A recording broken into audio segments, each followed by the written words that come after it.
По вчерашната рунда преговори на представниците на лидерската четворка напредок за решение за избирачкиот список, денеска застој во преговорите. Извори од преговорите по вчерашните средби истакнаа дека попрвичните несогласувања за гласачите што се во странство, а за кои најзасигнати се партиите на албанците.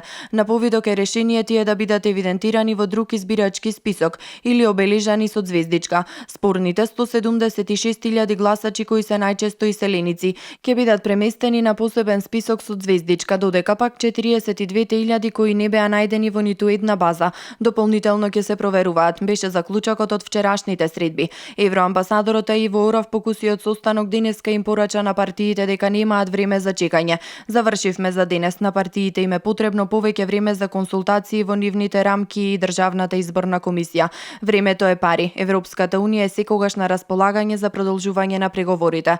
Портпаролот на СДСМ Петре Шилегов рече дека преговорите се прекинати, но не одговори на прашањето дали и кога ќе продолжат преговорите и дали има можност за лидерска средба.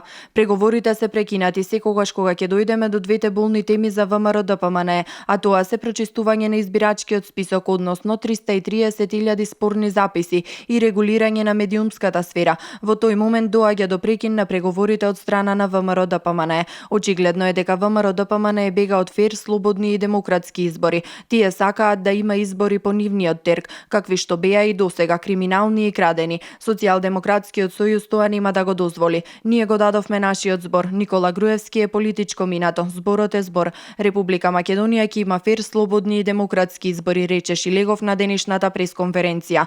Тој додаде дека на преговорите се разговара и за уредување на условите во согласност со договорот од Пржино што останаа отворени. Тоа се избирачкиот список и регулацијата на медиумите. Од ВМРО ДПМНЕ потврдуваат дека преговорите се прекинати, но велат дека тоа не е по нивна вина. Ние побаравме сите партии да се согласат дека новинари и медиум нема да можат да бидат казнети, но од СДСМ не го прифатија тоа. Што се однесува до избирачкиот список, уште вчера го поздравивме потегот со кој СДСМ потврди дека немало никаква изборна кражба, односно дека победата на ВМРО ДПМНЕ е чиста, вели Иво Котевски. За медиумите ВМРО ДПМНЕ и СДСМ остануваат на претходните позиции. Од ВМРО ДПМНЕ велат дека нема да прифатат ништо што ќе значи каков било начин на цензура, како високи казни за медиумите, а во СДСМ инсистираат за промени во регулаторните тела.